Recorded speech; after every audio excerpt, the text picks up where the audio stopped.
Join the conversations in a more dynamic world. Nuclear development and armament. The rise of new terror groups, war and disease. No topic is off the table. Until you realize the only borders that exist are the ones in your mind. Watch Diplomatic Channel only on Channels Television. Businesses around the world are evolving. On Business Incorporated, we track developments from country to country, from emerging markets to developed economies. Let's take you through every detail of every story. Watch Business Incorporated, weekdays on Channels Television.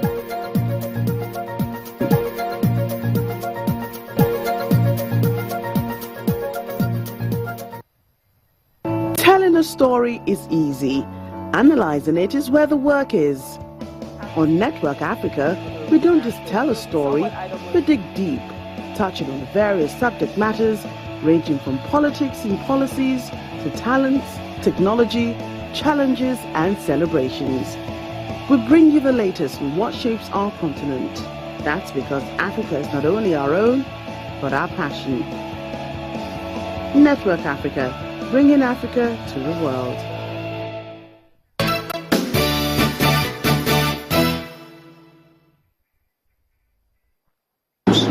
In response to what we now see as a big energy security issue is what we have unveiled in our energy mix. We are accelerating our commitment to coal. We are accelerating our commitment to solar.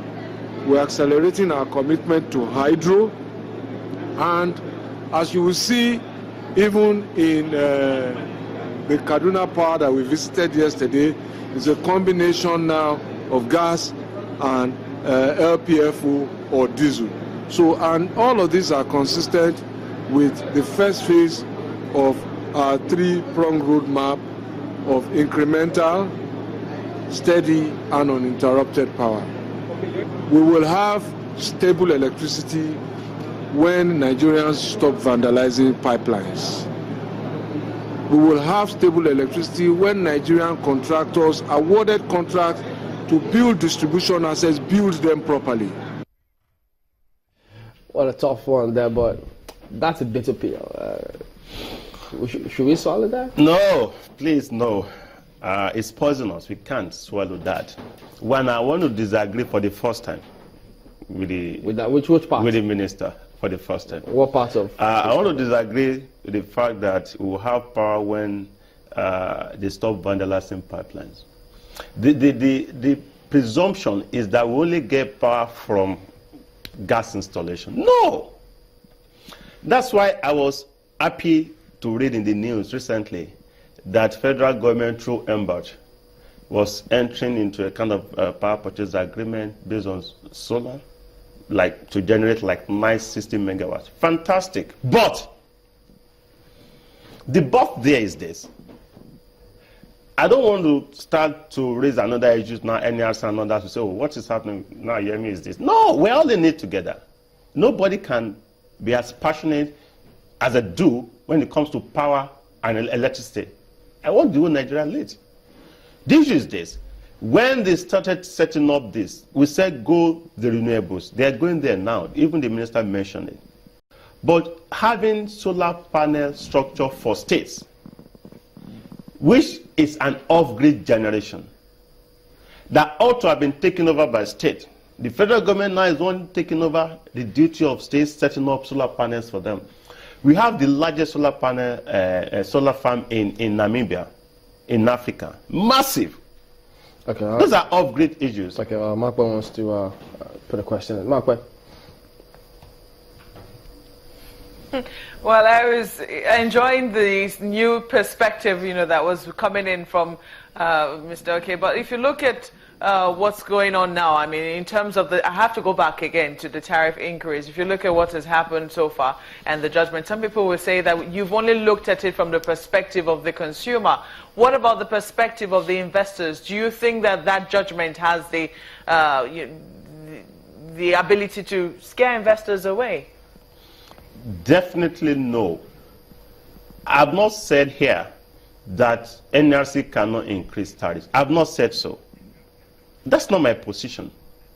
I'm saying NRC is being regulated by law, and they're implementing the law. And the law provides certain conditions precedent, A, B, C, D, E, F. I'm saying you cannot increase tariffs without complying with those conditions. Let there be wide consultation, documented, objective, sincere. That's okay. I get your point on that. Yes. If you can hear me. Yes. I get your point on the documentation and the process. But are you saying now, is the judgment saying now that the NERC will have to go back and comply with those processes before, increasing tariff? And how feasible really is that? Thank you very much. I think they need to learn their lessons, and not only NRC, NERC, other agencies also need to learn their lessons. We don't force a position of fait accompli on the court. The matter was already in court, and they were duly served. They joined issues. They ought to have awaited the outcome of the case in court. But they appeared a bit desperate to preempt the likely outcome of the matter.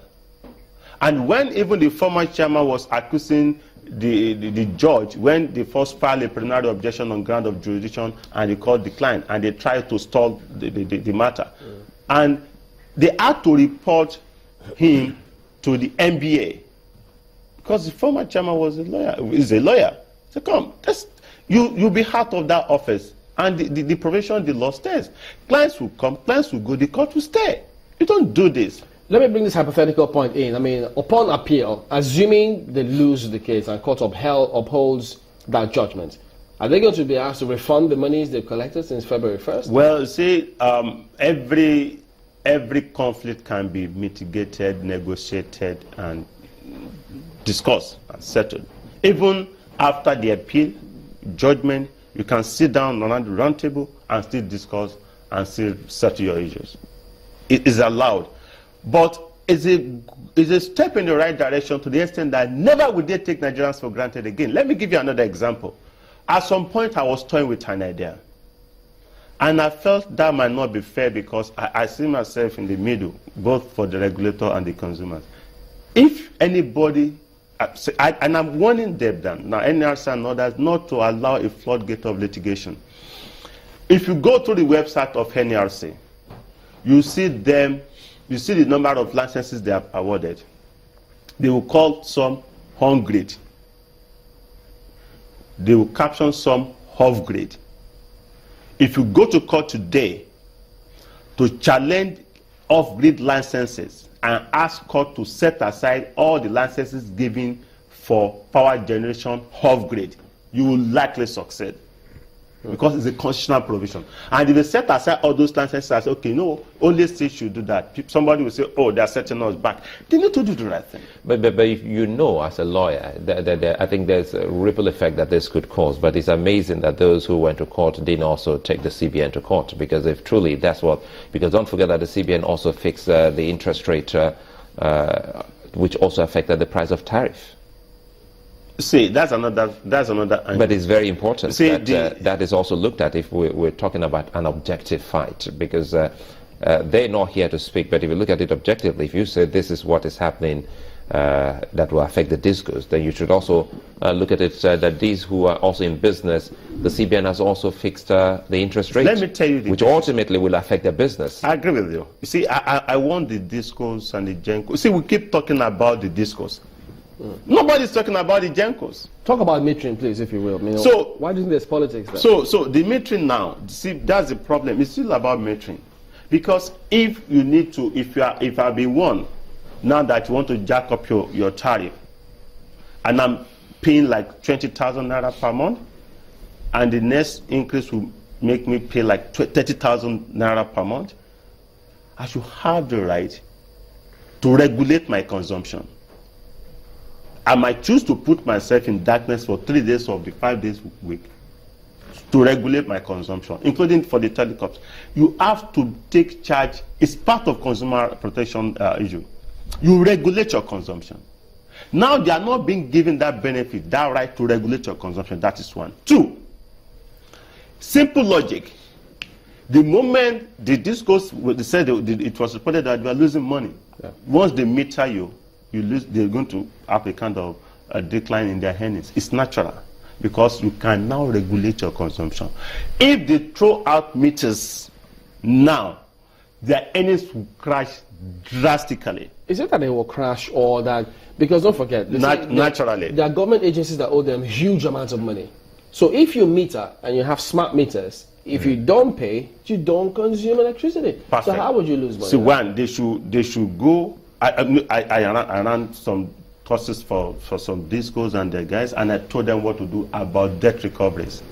I had the syllabus on power sector, debt recovery in the power sector, including insolvency issues. So those are technical issues. My advice to them is that they should go recover this money.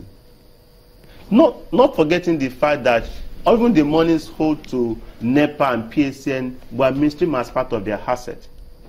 And when they were buying, they bought net of these liabilities because they assigned the liabilities to NEMCO. Those are the issues. But my main concern here is that the meters are available. If manufacturers faulty meters, they are items bought under warranty. They can return it to them. We need to grow the sector. We need to implement and apply the laws and the sanctions. NRC can increase tariffs. I have not said so. They can increase tariffs subject to conditions precedent in the law.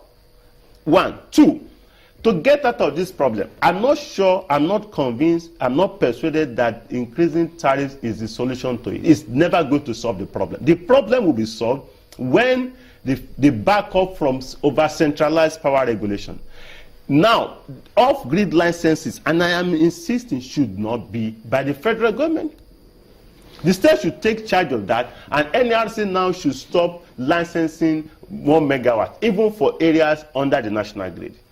1 megawatt is nothing. They can now up it. Like, okay, NRC will only be bothered when it's about 5 megawatts. So that states, they need to free up the sector for small-scale players to come in. What Nigeria needs is not to generate 960 megawatt, 1,000 megawatt. No, we need decentralized. This community, 1 megawatt, this community, 2 megawatt, just decentralized, staggered megawatt generation, so that Nigerians will have power. All right, Dr. Yemi Oke, Senior Lecturer, Faculty of Law, University of Lagos, also the author of Nigeria Electricity Law and Regulation. Thank you for coming on this morning. It's a pleasure. Well, that's what we're drawing the curtains today on the program. We thank you all for watching as well. I'm Chamberlain Uso.